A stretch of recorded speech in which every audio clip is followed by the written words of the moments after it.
They talking to us, Fable.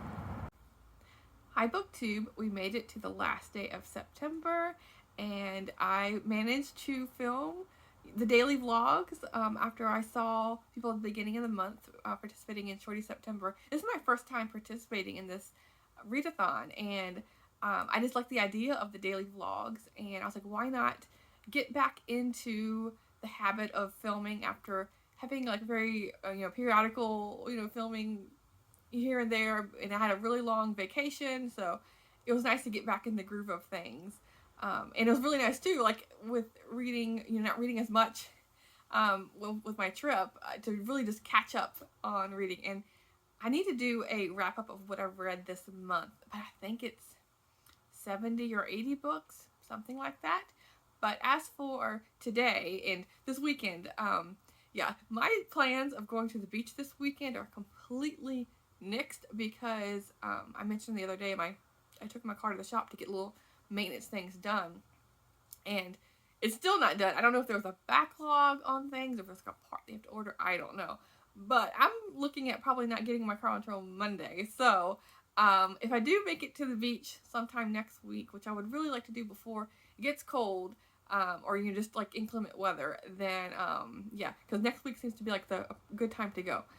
Then I will make a vlog of that. And as far as like future video plans, vlogs, I would like to do like weekly vlogs. I don't know if I want to do it every single week. I might try that in October, because I have a lot of reading plans for October, or at least a week, maybe more. We'll see how it goes. For sure I want to capture going to the beach there.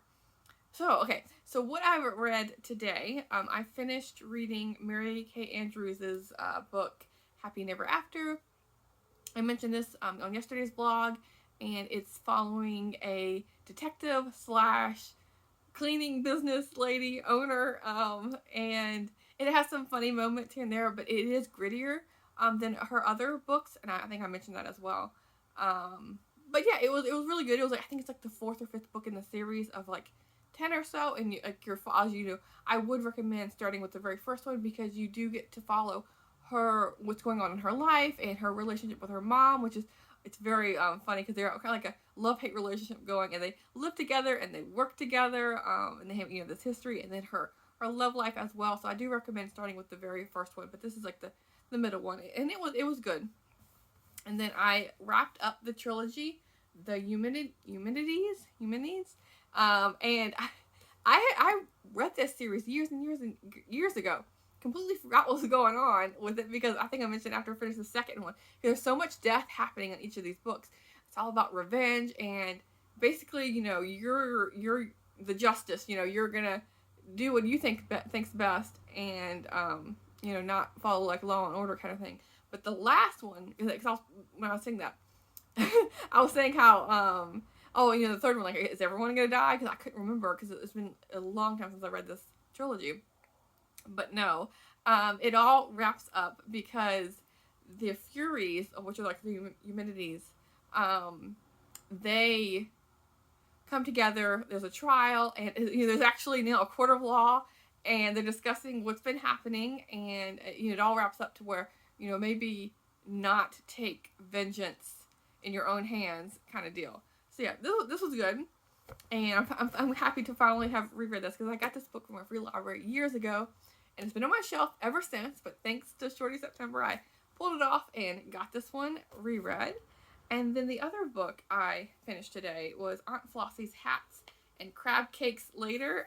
This is by Elizabeth Fitzgerald Howard, and it's illustrated by James Ransom. And I already gave the book back at the library, but I thought I would just show it here.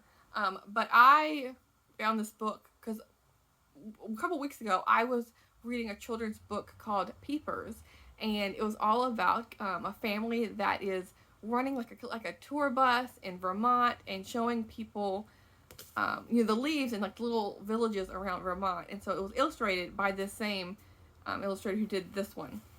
And I put it down because you can't really see that much, but it's about two sisters who go to their Aunt Flossie's house, and she is an older lady, like in her 90s, but is full of stories because her house is full of hat boxes, and each hat represents a different story, and she goes through a couple of them, and it's just a really cute story, you know, all about, like, you know, being together with family and kind of not respecting your elders per se, but just knowing your elders are, you know, have lived through life and have experiences to share, you know, and impart knowledge when you're like, I don't know, 5, 6, 7 years old, like these kids are. So yeah, that was a nice read. Excuse me. And then I did finish not the Pride and Prejudice, the Jane Austen Treasury, and I put it away. Where did I? Is it right behind me? Yeah. Okay. Because I didn't grab it after reading it.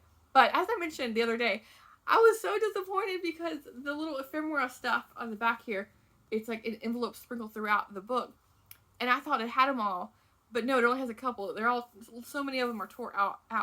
But it's still a really nice book to have. There's tons and tons of illustrations, descriptions, quotes, little info facts off the side here. Like this one says, the youngest novel.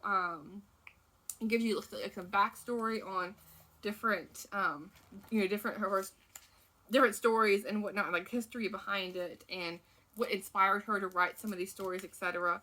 And here's like the mother-daughter tension, and it includes like the cutouts, the silhouettes of the Jane Austen and her mother, all sorts of stuff. So this is something for sure I'm going to be referencing whenever I want to read one of Jane Austen's work. I'm for sure going to go through, because it includes all of her main novels. Here, I'll just show you the table of contents here. So with this, when I get to read one of these books, I want to go to each section and just reread it, because that would be lots of fun. So yeah, happy to have this one, even though I don't have all the little knickknacks that come with it. But yeah, I'm very happy to have participated in Shorty September, and for sure, like, the vlogs aren't going to completely go away. I might, who knows, I might get the itch to do, you know, more daily vlogs. We'll see. But yeah, let me know what you think. Should I do daily vlogs or weekend vlogs, weekly vlogs? What would you like to see? Anyway, I'll talk to you later. Thanks, BookTube.